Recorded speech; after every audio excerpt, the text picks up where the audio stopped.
Hello team, my name is Laura Hattersley and this is episode 1 of the Kicking CASK podcast. This podcast aims to bring you news from around the world of all things CASK and is brought to you by the CASK Coalition. Who is the CASK Coalition, you might ask? Well, the CASK Coalition is, in short, a group of parents who decided to set up foundations to raise money for research for CASK in the countries that they lived in. So currently we have CASK Coalition members in Australia, America, France, and here in the UK. So every episode we'll be bringing news from all those different countries about what they've been doing to try and put CASK on the global stage and on their national stages, and what research we're funding, any developments in research. And so today we're going to start with France. So in France, the founder of Association Enfant CASK France is called Thierry, and last week they had the like a national rare disease walk, and it is a really, really big thing in France, and it is on live television, and Thierry was there, and he got a 3-minute interview talking about CASK and just in general rare disease and how it's impacted his family and how much his daughter Anora suffers. And that was on live television, and if you go onto their social media pages you can see the clip there.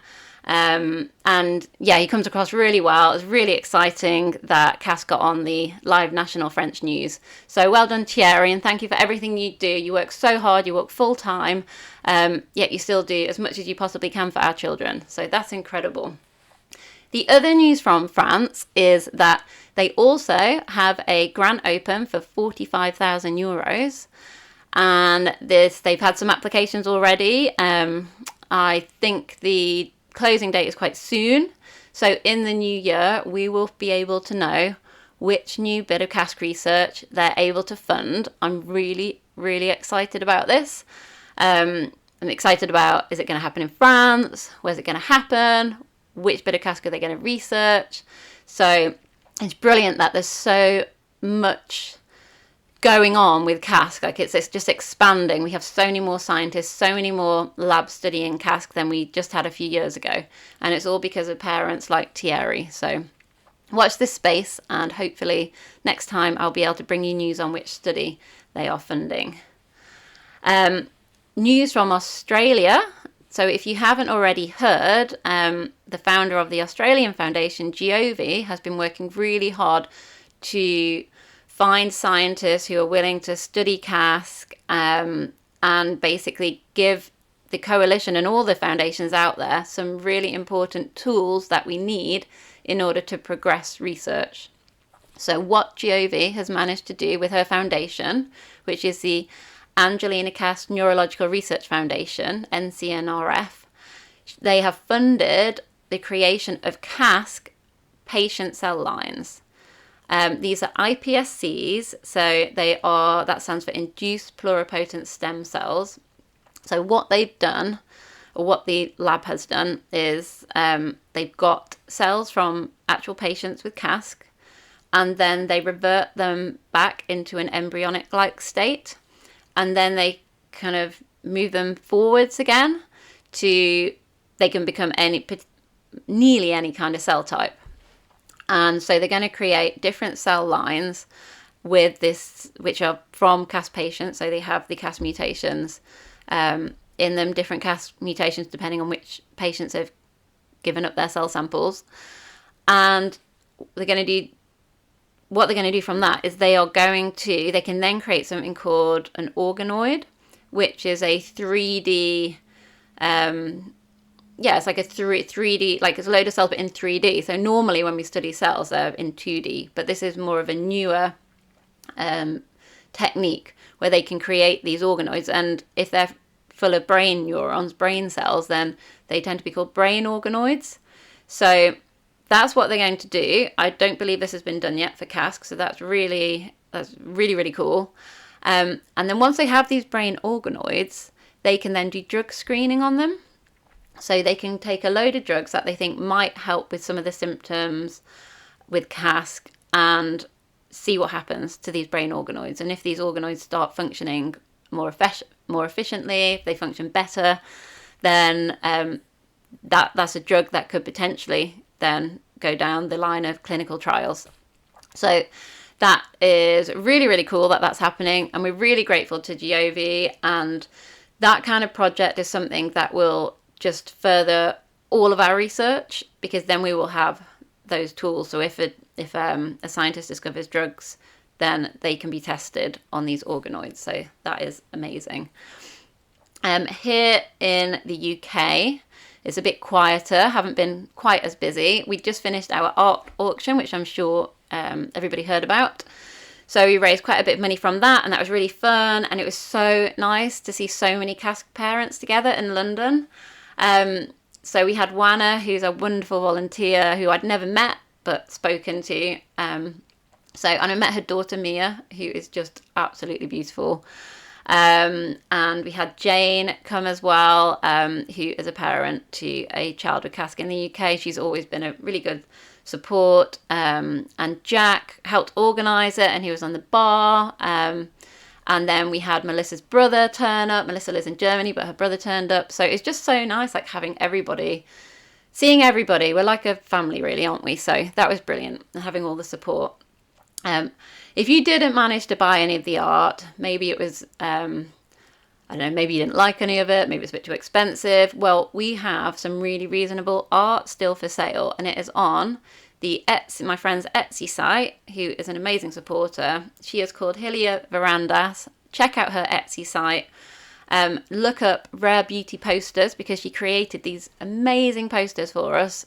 That's so beautiful. They come in 3 colours, and they will be the best gifts for, I'm thinking, my daughter's teachers, friends and family, anybody with like a unique rare gift, because the phrasing just resonates so much. So please tell everybody about them. Profits go to CASK Research Foundation. And yeah, check them out. Check out her Etsy store. That's Rilia Verandas, spelled Rilia Verandas, I think. But the most exciting news, I would say, and we've only got a few minutes left, is the webinar that happened in America, and it was updating us all on the Cure CASK project. So the CASK Coalition funded phase 1 of the Cure CASK project not very long ago, just over a year, and they were updating us on the progress that has been made. So I'll do it really, really quickly. They are basically, everything is on target.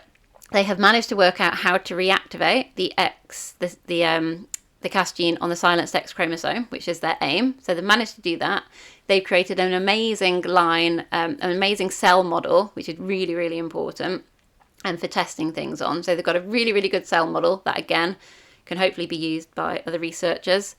So they're just about to start testing their technique on the cell model that they've created. And just a very quick recap of the science behind this, because I do think some people are bit confused, or it's more complicated than like general like gene replacement. So if you look at my fingers, so in females have 2 X chromosomes, and on those X chromosomes there's a CASK gene. So there's a CASK gene on this X chromosome, there's a CASK gene on this X chromosome. Obviously in our children with CASK, one of those X chromosomes is mutated. And the other one is healthy in females. So what happens in normal biology, just nothing to do with CASK, just in everybody's body, in normal biology, in a female, is one of these X chromosomes is bundled up and inactive, and the other one is active. So imagine now, if this is one of our child's cells, and the CASK mutation is on the active chromosome, then that cell isn't going to be producing any CASK.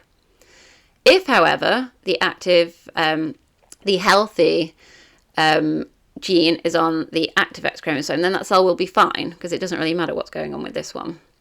Now, what the technique is aiming to do is to reactivate the healthy CASK gene on this inactive X chromosome. So basically, it would go from this to this, and then that cell would be able to work normally as if there wasn't a problem, and it would compensate for the mutated CASK gene that isn't working. So that's the biology in a nutshell. So watch the webinar, but we're just over 10 minutes. I was really going to keep this shorter, but it's really, really important. Professor Silverman is sat there without any mice. She needs mice, because the next stage is testing this technique on mice, and then that will get us to clinical trials. So ACNRF USA are fundraising for this next stage. Professor Silverman is an expert on working with mice and characterizing mice. Now, as well as obviously being able to see whether this therapeutic works on mice, which is essential, we have to check it works on animals. Your funding will also create mouse models that have never been characterized before, and Professor Silverman, Jill, is able to characterize them. And this is essential, not just for this therapy, but for pretty much every single drug and gene therapy going forward. We need, as a community, we need a really, really good mouse model that has been characterized really, really well in the right way. And Professor Silverman knows how to do this. And if you watch the webinar, she'll explain the differences between good characterizing and good kind of tests and bad tests. And this will mean that any drugs that come through are more likely to get FDA approval. And when they do get to clinical trials, those clinical trials are more likely to succeed, because the last thing we want is to put all this money into something at an early stage and then it fail at the clinical trials and all that money is wasted. So if we can test these the right way on the mice and know sooner rather than later whether these work, that is going to save us a load of money. So we really, really, really, as a community, we really, really need to fund these mice, and we really need to fund Professor Silverman, because this is essential. If you want a drug for your child, this is an essential step and it's an essential tool in the toolkit. So I'm going to stop there because I've gone a little bit over, but I really hope everybody has a wonderful, wonderful Christmas. I hope everybody stays happy and healthy. That's the main thing, isn't it? Let's have healthy children this Christmas, and see you next time.